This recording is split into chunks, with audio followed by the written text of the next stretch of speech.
Wastapun Tasya Rahma Aldana. Wastapun Mega Sri Rahma. Wastapun Dedeh Kurniasari. Wastapun Cynthia Rahma Winalda. Wastapun Diana Aulia.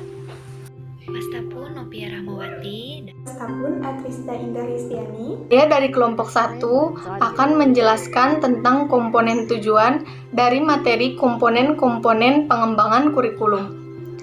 Tujuan merupakan hal yang penting dalam proses pendidikan, yakni hal yang ingin dicapai secara keseluruhan yang meliputi tujuan domain kognitif, domain afektif, dan domain psikomotor. Tujuan pendidikan terdiri dari yang pertama ada A. Tujuan pendidikan nasional. Tujuan pendidikan nasional merupakan tujuan pendidikan yang paling tinggi dalam hierarki tujuan-tujuan pendidikan yang ada, yang bersifat ideal dan umum yang dikaitkan dengan falsafah Pancasila.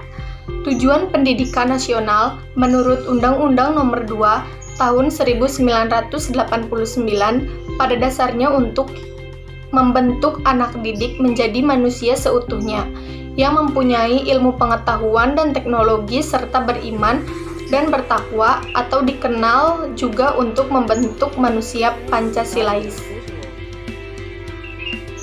Yang kedua ada tujuan institusional. Sistem pendidikan Indonesia memiliki jenjang yang melembaga pada suatu tingkatan.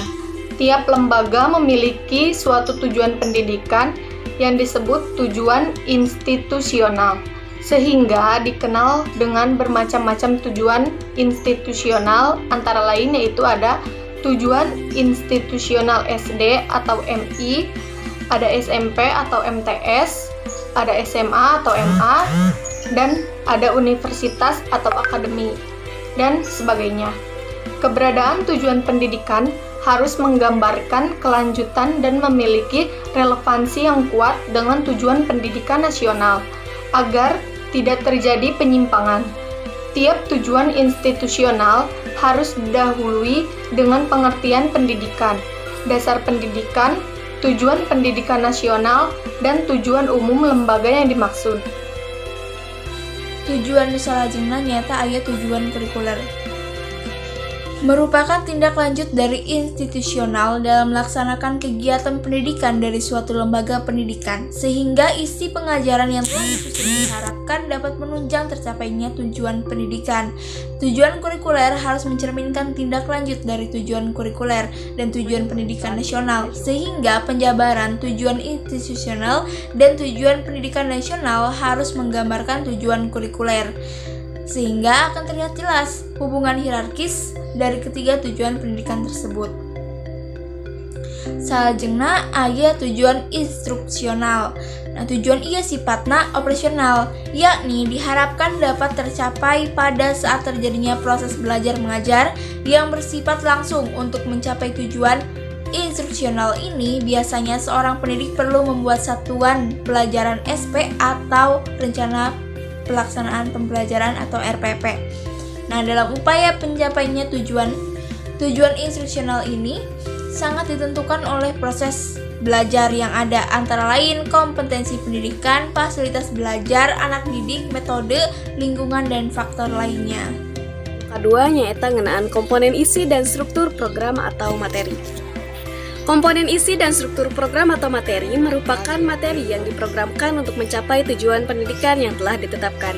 Isi atau materi yang dimaksud biasanya berupa materi bidang-bidang studi, seperti matematika, bahasa Indonesia, IPA, IPS, dan lain-lain.